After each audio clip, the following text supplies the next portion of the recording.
Assalamualaikum anak-anak. Bagaimana kabar kalian hari ini? Semoga anak-anak dalam keadaan sehat dan masih tetap semangat untuk menjalani aktivitas. Nah, pada hari ini kita akan belajar bahasa Jawa di ulang yang pertama, yaitu pengalamanku.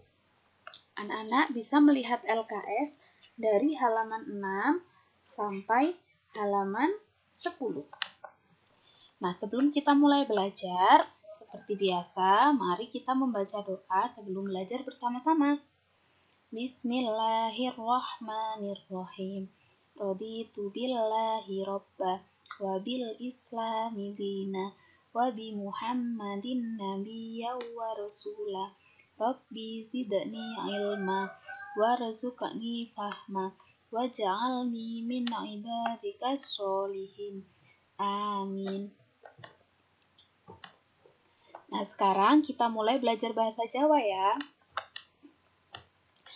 Ayo nyemak wacan bab pengalamanku sing diwacakno gurumu. Ayo simak bacaan bab pengalamanku yang dibacakan gurumu. Nah, anak-anak juga bisa melihat LKS di halaman 6 sampai 7.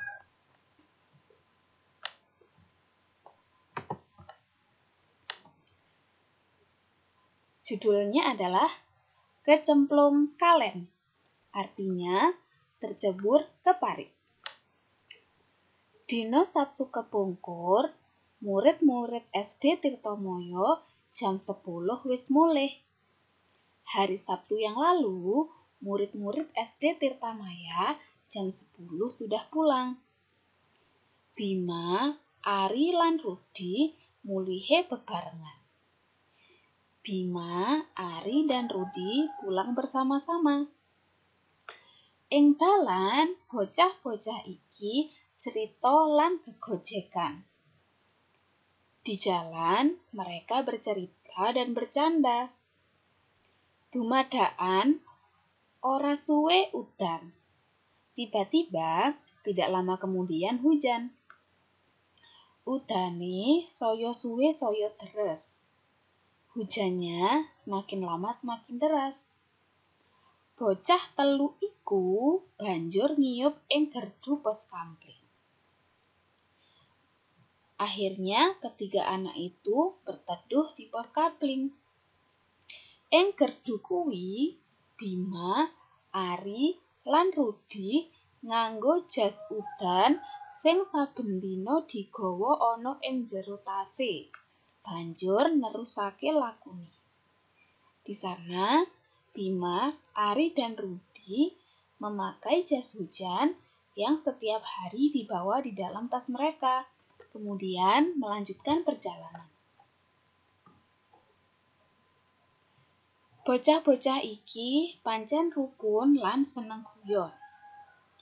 Anak-anak ini memang rukun dan suka bercanda.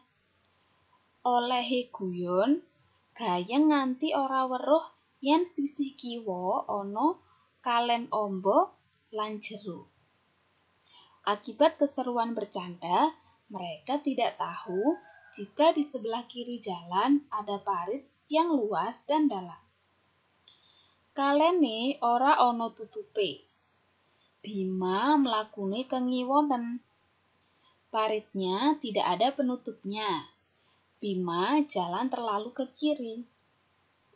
Saking gayenge oleh guyon lan dalane lunyu, Bima kepleset kecemplung kalen sing banyune kebak lan iline banter. Saking serunya bercanda dan jalannya licin, Bima terpeleset dan tercebur ke parit yang penuh air dan mengalirnya deras. Bima bengok-bengok njaluk tulung. Ari lan Rudi ora bisa nulungi. Bima berteriak minta tolong. Ari dan Rudi tidak bisa menolong. Bocah loro iki mung nangis karo jerit-jerit. Dua anak ini hanya bisa menangis dan berteriak. Kebenaran nalika iku Pak Nardi tanggane Rudi liwat dalan kuwi. Kebetulan Waktu itu ada Pak Nardi, tetangga Rudi lewat di jalan itu. Krungu suara bocah paten jelerit jaluk tulung, Pak Nardi enggal-enggal marani. Mendengar suara anak berteriak-teriak minta tolong, Pak Nardi segera menghampiri. Bima banjur ditulungi, dientasake saka kalen, banjur dieterake menyang omahe. Kemudian Bima ditolong dan diangkat dari parit. Setelah itu diantar ke rumahnya.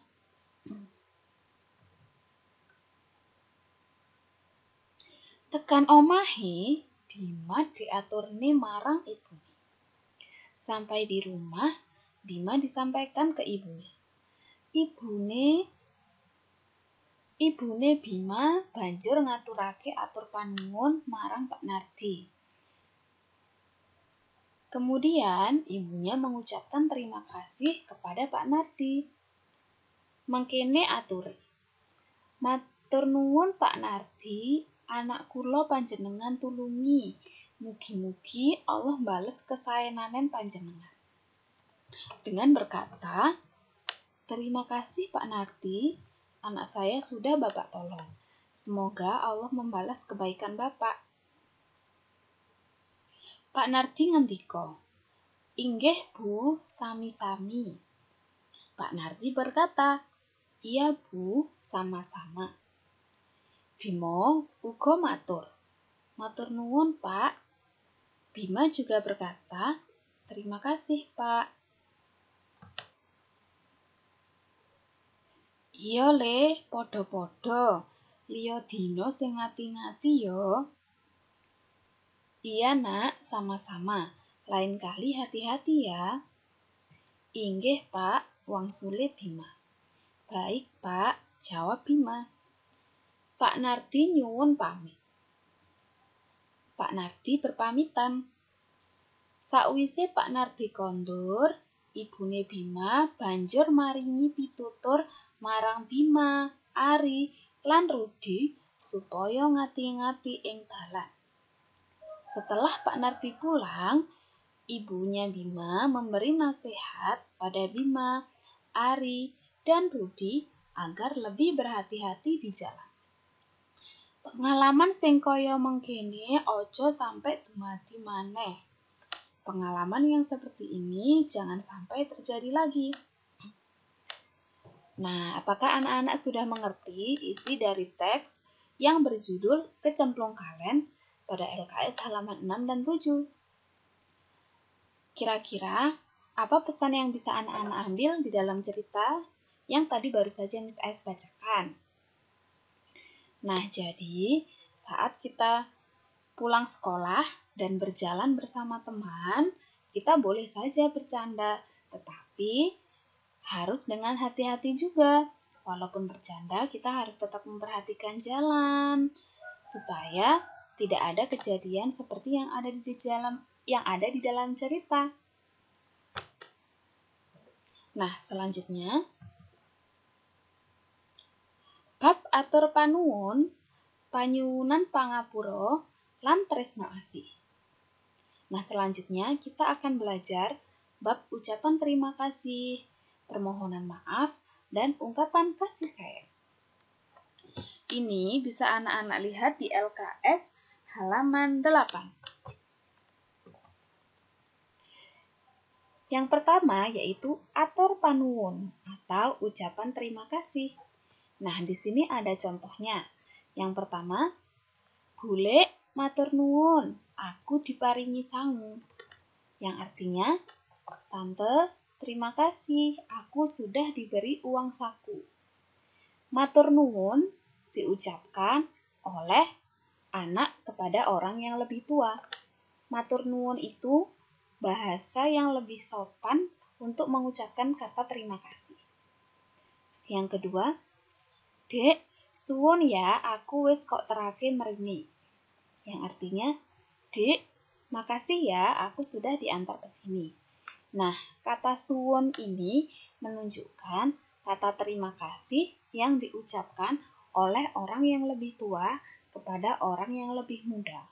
Kalau di bahasa Indonesia kan seperti dalam contoh ini, makasih ya. Nah, seperti itu. Kemudian yang ketiga, Bu, cekap semanten rumiyin, matur nuwun. Yang artinya, Bu, cukup sampai di sini dulu, terima kasih. Nah, matur nuwun ini selain diucapkan pada orang yang lebih muda untuk orang yang lebih tua, juga bisa diucapkan kepada sesama orang tua, yang artinya menunjukkan bahasa yang sopan antara sesama orang tua. Atau jika kita ingin berterima kasih pada orang tua, kata yang benar yang harus diucapkan adalah matur nuwun, karena itu adalah ucapan terima kasih yang sopan dan kita ucapkan untuk orang yang lebih tua. Jika kita mau mengucapkan ke sesama teman, biasanya kita mengucapkan kata suwun. Nah, dari sini anak-anak sudah mengerti tentang atur panuwun atau ucapan terima kasih. Bisa ya anak-anak? Kalau begitu, kita akan melanjutkan ke materi berikutnya, yaitu panyuwunan pangapura, yang artinya permohonan maaf. Di sini ada permohonan maaf yang juga berbeda-beda. Yang pertama yaitu, Dek, sepurane ya, aku ora bisa merono. Yang artinya, Dek, maaf ya, aku tidak bisa ke sana. Nah, kata sepurane ini biasanya diucapkan untuk orang yang lebih tua kepada orang yang lebih muda. Atau kita ucapkan kepada teman kita yang usianya sama. Yang selanjutnya, Mas, nyuwun pangapunten, kula dereng saged sowan. Yang artinya, Kak, mohon maaf saya belum bisa berkunjung. Nah, nyuwun pangapunten ini adalah ucapan permohonan maaf yang lebih sopan. Biasanya diucapkan ke orang yang lebih tua dari kita. Kemudian yang ketiga, Pak D, sepinten kelepatan kula nyuwun pangapunten. Nah, ini sama ya dengan contoh yang kedua, yang artinya, Om, seberapapun kesalahan saya memohon maaf. Nyuwun pangapunten atau nyuwun pangapura ini sebenarnya hampir sama ya, diucapkan kepada orang yang lebih muda untuk orang yang lebih tua. Biasanya contoh ketiga ini seringkali diucapkan ketika hari raya. Nah, ketika bersalaman, anak yang lebih muda akan mengucapkan hal ini kepada orang yang lebih tua, kepada Pak D, kepada ayah, kepada ibu, atau kepada kakek nenek. Pak D, sepinten kelepatan kula nyuwun pangapunten. Artinya seberapapun kesalahan kita memohon maaf. Nah, itu adalah contoh ungkapan permohonan maaf atau dalam bahasa Jawa panyuwunan pangapura. Nah, selanjutnya tresno asih atau ungkapan kasih sayang. Nah, contoh berikut ini adalah kalimat-kalimat yang menunjukkan rasa kasih sayang. Contohnya, Dok, iki tak wenehi duit kanggo sangu. Yang artinya, Nak, ini ibu kasih uang untuk bekal. Yang kedua, Le, ojo dolanan lading, mangke kebacok. Nak, jangan mainan pisau, nanti terluka. Yang ketiga, Pak, monggo yen badhe dahar. Pak, silahkan jika mau makan. Nah, tresno asih atau ungkapan kasih sayang ini isinya adalah kalimat yang menunjukkan tentang ungkapan kasih sayang seseorang. Nah, ciri-ciri ungkapan kasih sayang ini yaitu adanya kata-kata berikut ini. Tembung kang nuduhake katresnan. Kata yang menunjukkan ungkapan kasih sayang, yaitu di sini ada 4 kata, seperti do, le, no, nang. Nah, do dan no itu adalah panggilan sayang untuk anak perempuan, sedangkan le dan nang adalah panggilan sayang untuk anak laki-laki. Jadi, jika menggunakan bahasa Jawa, ada beberapa kata berikut ini yang jika diartikan ke bahasa Indonesia artinya itu sama dengan nak. Misalkan, nak, ayo makan, makanannya sudah siap. Nak, ini ibu kasih uang untuk bekal. Nah, kalau di bahasa Indonesia seperti itu ya. Tapi kalau di bahasa Jawa ada beberapa istilah. Misalkan memanggil anak perempuan dengan kata do, no. Dan untuk panggilan anak laki-laki menggunakan kata le dan nang. Nah, berikut ini contoh dari ungkapan kasih sayang menggunakan 4 kata yang ini tadi. Nah, ini ya contohnya. Kata nduk, contohnya, nduk merinio, tak wenehi jajan. Nak, kesinilah, ibu kasih jajan, misalkan. Le, iki tase sopo, pitakone bule marang Bima. Nak, ini tasnya siapa? Tanya tante kepada Bima. Ojo udan-udanan, Nok, ngendikane ibu marang Mina.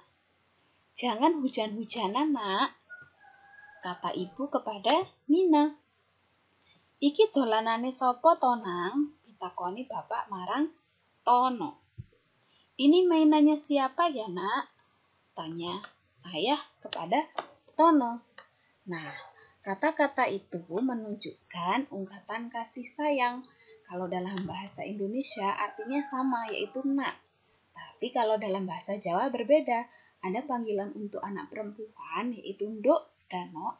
Dan ada juga panggilan untuk anak laki-laki, yaitu le dan nang. Nah, apakah anak-anak sudah paham sampai sini? Oke, selanjutnya silakan anak-anak mencatat materi berikut ini. Nah, ini adalah rangkuman materi dari apa yang sudah kita bahas sebelumnya. Yang pertama, atur panuwun, artinya ucapan terima kasih. Contohnya, bule matur nuwun, aku diparingi sangu. 2, panyuwunan pangapura, yang artinya permohonan maaf. Contohnya, dek sepurane ya, aku ora bisa melok. Yang ketiga, tresno asih, ungkapan kasih sayang. Contoh, nduk mrenio tak wenehi sangu. Dan yang keempat, tembung sing nuduhake tresno asih atau kata yang menunjukkan ungkapan kasih sayang, yaitu ada 4, nduk, le, no, nang. Nah, bagaimana anak-anak? Sudah bisa ya? Jangan lupa catatan ini silakan kalian tulis di buku catatan bahasa Jawa. Jika sudah selesai mencatat, berarti pembelajaran kita hari ini sampai di sini. Sampai bertemu lagi di pertemuan berikutnya. Jangan lupa untuk mengerjakan tugas-tugas hari ini ya. Terima kasih. Wassalamualaikum warahmatullahi wabarakatuh.